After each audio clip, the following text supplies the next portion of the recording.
নির্জন রাত ধীরে ধীরে ফুরিয়ে আসছে। আকাশে তখনও ভোরের আলো ফোটেনি, কিন্তু ছোট্ট সেই গ্রামটি আজ যেন অন্যরকম। কারণ আজ রমজানের প্রথম দিন।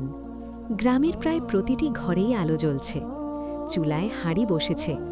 কারো বাড়িতে রুটি বানানো হচ্ছে, কারো বাড়িতে ভাত, কারো বাড়িতে ডাল, আর কোথাও কোথাও শোনা যাচ্ছে হাঁড়িতে তেলের টকবক শব্দ। কারণ আজ শুধু সেহেরি নয়, আজ একসাথে সেহেরি। এই গ্রামের একটি পুরনো কাঁচা বাড়ির উঠোনে বসে আছেন এক সাদা চুলের বয়স্কা নারী। সবাই তাকে ডাকে দাদি আম্মা। তিনি শুধু একজন বৃদ্ধা নন, তিনি এই গ্রামের ভালোবাসার কেন্দ্র, ঐক্যের প্রতীক। দাদির উঠোনে আজ ছোট বড় সবাই জড়ো হয়েছে, কারণ বহু বছর ধরে এই গ্রামের একটি রীতি আছে। রমজানের প্রথম সেহেরি সবাই মিলে একসাথে করবে। ধনী গরিব কোনো ভেদাভেদ নেই। মেয়েরা একসাথে রান্না করছে, কেউ পেঁয়াজ কাটছে, কেউ ময়দা মাখছে, কেউ ডাল বাটছে, আর রান্নাঘরের এক কোণে একদল মেয়ে পকোড়া ভাজছে। তেলের মধ্যে পকোড়া পড়তেই ছ্যাঁ শব্দে উঠোন ভরে যায়। বাচ্চারা দাঁড়িয়ে অপেক্ষা করছে। একটি ছোট ছেলে দাদির কাছে এসে বলে, দাদি, রোজা রাখলে কি খুব কষ্ট হয়? দাদি হেসে বলেন, কষ্ট হয় না বাবা, রোজা মানুষকে শক্তিশালী করে। আরেকটি মেয়ে জিজ্ঞেস করে, তাহলে আমরা কেন রোজা রাখি?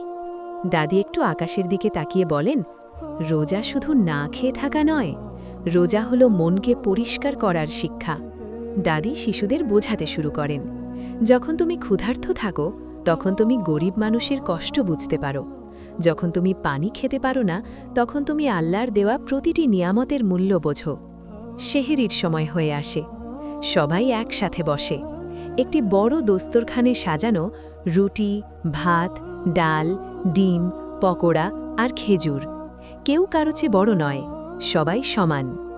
আজানের ধ্বনি ভেসে আসে, সবাই নীরব হয়ে যায়। একসাথে নিয়ত করা হয়, গ্রামের প্রথম রোজা শুরু। দিন পেরিয়ে যায়। দিনের বেলায় কেউ মাঠে কাজ করছে, কেউ দোকানে, কেউ ঘরের কাজ করছে, কিন্তু আজ কারো মুখে অভিযোগ নেই। কারণ সবাই জানে এই রোজা শুধু নিজের জন্য নয়, এই রোজা আত্মার জন্য।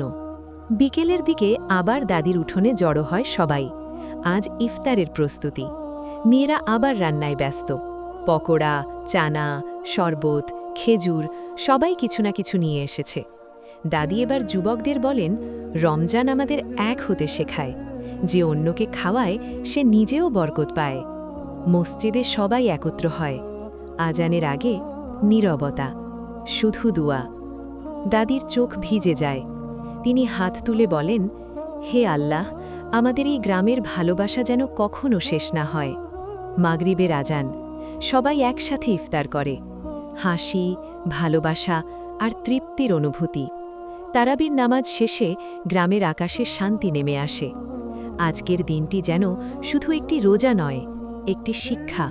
এই রোজা তাদের শিখিয়েছে ক্ষুধা নয়, সহমর্মিতা, তৃষ্ণা নয়, কৃতজ্ঞতা, একাকিত্ব নয়, ঐক্য।